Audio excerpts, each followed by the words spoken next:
দেশবাসীর কাছে একটা জিনিস বলতে চাইতাছি, বাংলার বুকে যদি আর কোনো চাঁদাবাজ না থাকে, আমি চাই না আমার মতো আর কোন সন্তান এতিম হোক, কার বোনের ভাই হারাক, কার মার ছেলে হারাক, আমি এটা চাই না। আমি এটা চাইতাছি যারা আমার বাবাকে হত্যা করছে তাদের ফাঁসি হোক। এরকম করার আর যদি কেউ সাহস না পায়, আমি শুধু এটাই চাই। বাংলাতে আর কোনো মার্ডার না হোক, আমি এটাই চাই। তো এই যে তোমার বাবাতে মানে কিসের জন্য চাঁদা চাইছিল তুমি জানো? আসলে আমার বাবা মানে ব্যবসা করতো, তো এখানে দেখতাছে যে ওরা ক্ষমতায় এসে বসে বিএনপি, এই ক্ষমতাটা ব্যবহার করে চাঁদা চাইতাছিল মাসে 2 লাখ টাকা করে। মাসে 2 লাখ টাকা চাঁদা চাইছিল তোমার বাবার কাছ থেকে?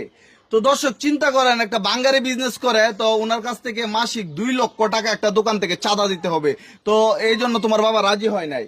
না, আমার বাবা বলছে কি আমি ঘুষ দিয়ে কেন ব্যবসা করবো, আমি সৎ ব্যবসায়, আমি ঘুষ দিয়ে ব্যবসা করতে পারবো না।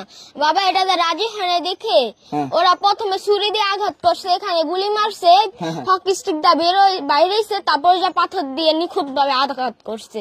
চিন্তা করেন, একটা মানুষকে কিভাবে নির্মম ভাবে হত্যা করতে পারে। প্রথমে কি ছুরি দিয়ে আঘাত করছে আর গুলি করছে? ছুরি বুকে ঢুকাইছে, তারপর এখানে গুলি মারছে।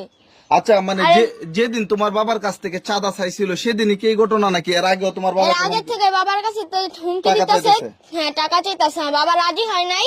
তারপর আমার বাবার দোকানে তালা মাইরা দিচ্ছে, আমার বাবা ওটা খুলছে, খুললে বসছে দেখা ওরা যে এরকম ভাবে আমার বাবাকে হত্যা করছে। তুমি কি চাইতেছো তোমার বাবার যারা অপরাধের সাথে জড়িত তাদের কি বিচার চাচ্ছো? আমি শুধু একটাই বিচার চাইতাছি, যারা আমার বাবাকে খুন করছে তাদের ফাঁসি হোক সবার। আর বাংলার বুকে যদি চাঁদাবাজ না থাকুক, কেউ যদি এটা করার আগে, যে চাঁদাবাজি করার আগে 10 বার ভাবে। আমার বাবাকে যারা হত্যা করছে আমরা তাদের বিচার চাই, 1 সপ্তাহের মধ্যে যাতে তার বিচার হয়। এখানে সবকিছু গরম থাকবে, যতদিন মিডিয়া থাকবে ততদিনই সব, আর নতুন কোনো খবর আসবে তখন ধামাচাপা হয়ে যাবে। সেজন্য আমরা চাই 1 সপ্তাহের মধ্যে যেন এর বিচার হয়। তো এভাবে কি মানুষে মারতে পারে, যে এত বড় বড় যে মানে পাথর দিয়ে মানে মানুষকে আপনার বাবা মানে কি কারণে এভাবে আপনার বাবার আঘাত করলো? আমার বাবাকে তার ব্যবসার কারণে সব করা হয়েছে। আমার বাবার ব্যবসা নিতে চাইছে, তার আমার বাবা দিতে চায়নি বলে আমার বাবাকে এরকম পাথর দিয়ে নৃশংসভাবে হত্যা করা হয়েছে। মানে আপনার বাবার ব্যবসাটা ওরা দখল করতে চাইছিল? জি। তো দর্শক চিন্তা করছেন কেমন ক্রাশের বাজেট চলতেছে। এই যে দেখেন ওনার বাবার যে ব্যবসা, বাঙ্গারি ব্যবসা দীর্ঘদিনের, এটা অন্য একটা গ্রুপে দখল করতে চাইছিল। মানে আপনার বাবা কি রাজনীতি করতো? জি না। হ্যাঁ, আমার বাবা রাজনীতি করতো না। রাজনীতি করতো না? না, করতো না। মানে ব্যবসা করতো, আপনার পরিবার চলতেন। আপনার তো ঢাকায় ছিলেন, এখন বাবার লাশ নিয়ে গ্রামে আসছেন। তো আপনার কি এই যে আপনার বাবাকে এভাবে হত্যা করা হলো, আপনার কিভাবে বিচারটা চাচ্ছেন? মানে অপরাধীদেরকে কিভাবে শাস্তি দিলে আপনার আত্মা শান্তি হইবে আপনার বাবার? অপরাধীকে 1 সপ্তাহের মধ্যে যাতে কঠিন শাস্তি, ফাঁসি দেওয়া হয়।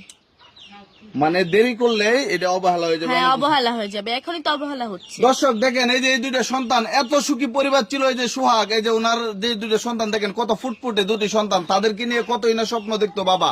ঠিক আছে, আজকে সে পৃথিবী থেকে বিদায় নিয়ে নিছে। আপনাদেরকে বলবো, এই যে দেখেন এই সন্তানদের একটাই দাবি, যাতে বাবাকে যারা হত্যা করছে ওনার বাবাকে, তাদের যাতে কঠিনতম বিচার হয়, দ্রুত যাতে তাদের বিচার হয়। তো এই যে তোমার বাবা তো মারা গেল, কি বলতে চাচ্ছ দেশবাসীর কাছে? আমি দেশবাসী